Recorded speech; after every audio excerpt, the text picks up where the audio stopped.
Преминуваме на друга тема. Велат дека еден од начините да избегаме од сурованата реалност е уметноста, особено поезијата. Токму затоа денес на линк имаме поетеса, со неја ќе разговара Ирена. Прво на Ирена да ја посакам добро утро. Не сме се виделе одамна. Поздрав и до твојата. Добро ни дојде. Да, поздрав и до твојата соговорничка. Не знам од две работи што е поубаво, дали тоа што ги зборувате за поезија или токму тоа што настанот ќе се случува во Велестово. Самото место поетично, магично и да нема поезија е убаво, а со поезија не можам да го замислам тоа чувство. Повели Ирена. Така е, благодарам Искра до тебе. Добро утро, почитувани. Ова утро ве поздравуваме од центарот на Скопје и како што кажа наша Искра, ќе најавиме еден навистина преубав настан, фестивал кој што ќе се случува овој викенд во преубавото Охридско село Велестово на падините на Галичица. Имено овој фестивал започнува во петок на 16 август со почеток во 21 часот со настан од сред село, кој што ќе биде мал музички концерт на хрватската кант авторка Нина Ромиќ во придружба на Јелена Галиќ. Веднаш потоа следува поетскиот портрет на Елизабета Баковска, а потоа и настанот поетско интермецо на кој што ќе настапат сите гости од странство.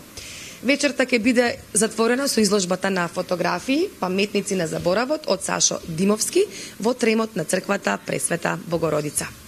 Овој настан продолжува и во сабота на 17 август, меѓутоа од Велестово се сели веќе во кафе Баршила, каде што ќе се одржи интернационално поетско читање насловено како Мозаик. Овде ќе настапуваат сите учесници во фестивалот и на 17 август во недела е завршниот дел, последниот дел од фестивалот, насловен Поетска ноќ Велестово, а тоа е со шетање, прошетка низ знаменитостите на градот Охрид и прошетка низ преубавата Галичица. Ова утро наша и ваша гостинка е поетесата Елизабета Баковска, чиј што поетски портрет ќе биде представен на отворањето на фестивалот во петок. Елизабета, добро ви утро. Добро ни дојдовте во утринската програма Добро утро секое утро. Вас не ви е прв настап на овој фестивал Поетска ноќ Велестово. Оваа година е 36 пат поред. Вие настапувавте на јубилејното издание. Како се чувствувате кога сте ставени во групата на врвните македонски великани поети? Радован Павловски, Петре М. Андреевски, Гане Тодоровски. Какво е вашето чувство, бидејќи сте во исти ранг со овие македонски великани? Добро утро до вас, до вашите гледачи. Мило ми е што сум во вашата програма, бидејќи како што и самите споменавте, ова е 36 пат да се одржува оваа манифестација, така што во овие 36 години во Велестово се представиле и поминале многу од нашите познати имиња, освен оние што ги споменавте, добро би било да ги споменеме и поетесите, значи јас не сум првата жена што ќе настапува таму. Пред мене биле, например, Катица Ќулавкова, Лидија Димковска беше представена на 34-тото издание на Велестово. Исто така таму бил представен еден од моите омилени поети, македонски, Јован Котески. Така што за мене се разбира голема чест и голема среќа да бидам и јас представена таму годинава. Она што треба исто можеби да го споменеме е дека манифестацијата е од таков карактер што освен поезијата, освен книжевноста, се представува и по некој визуелен уметник секоја година, така што интересно е да се спомене дека и во тој дел досега настапувале многу познати наши имиња. Например, таму е представена уметноста на еден Глигор Чемерски, на Родолјуп Анастасов, на Сергеј Андреевски и на Велестово зборувале некои од нашите најинтересни беседници, например Јордан Плевнеш, Паско Кузман, Венко Андоновски. Така што кога ќе се спомнат сите овие имиња, се разбира дека за мене уште еднаш е голема чест и големо задоволство и јас да бидам дел од оваа долгогодишна традиција. Пишувате поезија покрај прозата. Организаторите на фестивалот за вас велат дека сте поетеса во прозата. Како вие го коментирате ова?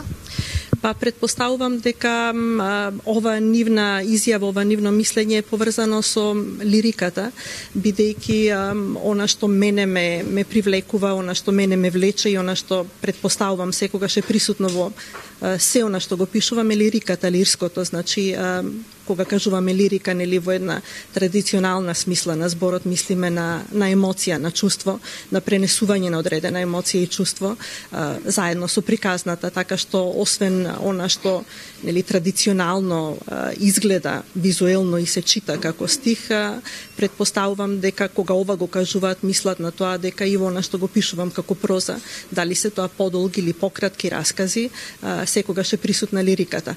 Така што освен поезијата, освен она што сум го напишала во вид, во форма на стих, претпоставувам дека ќе се чита и нешто што е напишано во вид на проза, меѓутоа во секој случај лирска проза. Читањето ќе биде во петок. Овие 3 книги се од кои што ќе се чита. Може малку накусо да ги представиме?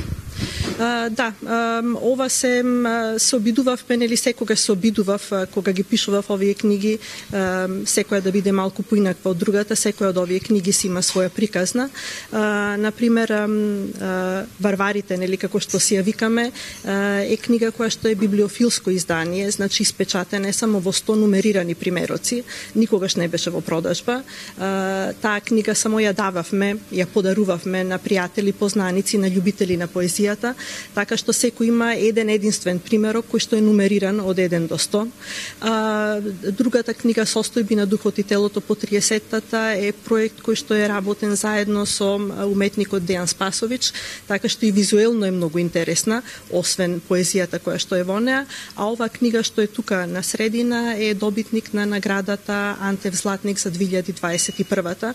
Исто така ми е исклучително мила, таа се објави неколку години после тоа, меѓутоа наградата Антево перо и дел од неа Антев Златник се многу интересни, многу битни, важни награди, така што тоа е таа книга.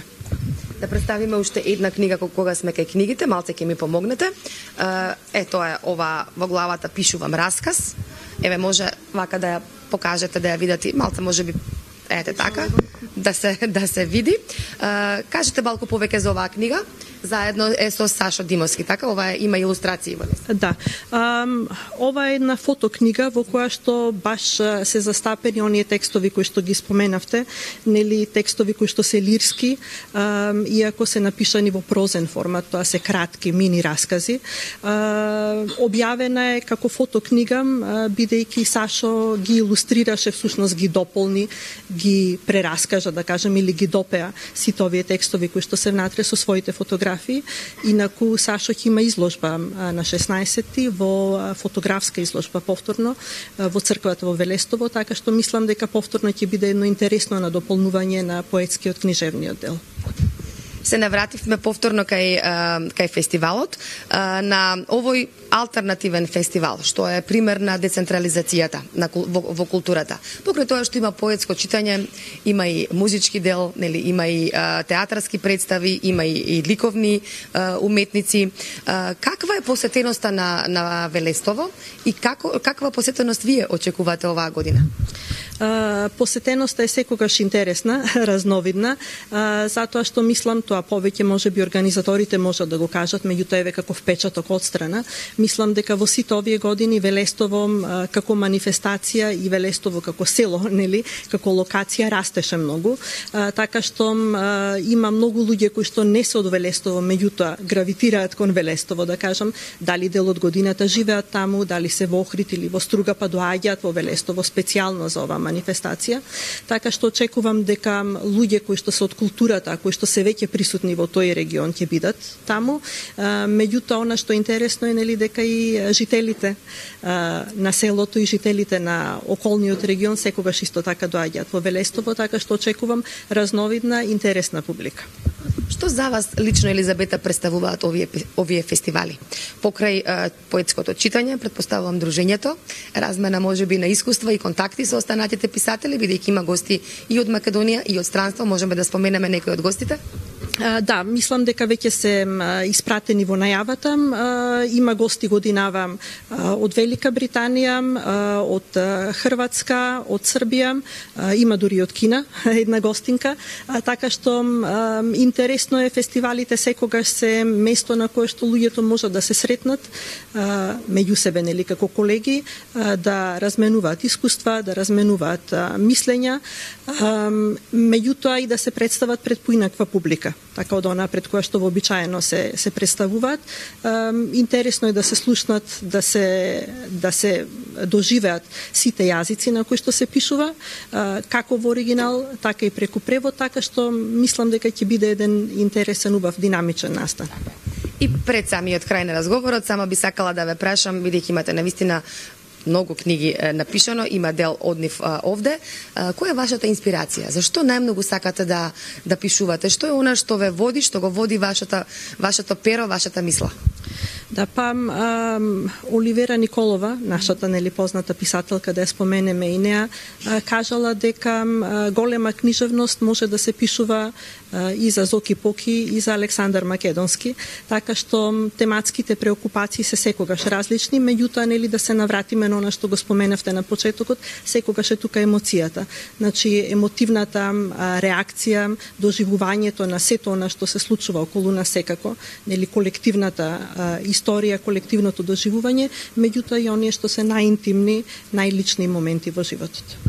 Елизабета, ви благодарам за разговорот, посакувам успешен фестивал и останува сите љубители на убаво пишаниот збор, сите вие кои што викендов заминувате во Охрид, пред Струшките вечери на поезијата, посетете го по овој фестивал Велестово, односно Поетска ноќ во Велестово. Ние се одјавуваме од центарот на градот и ве поздравуваме, останете со програмата на Алфа телевизија.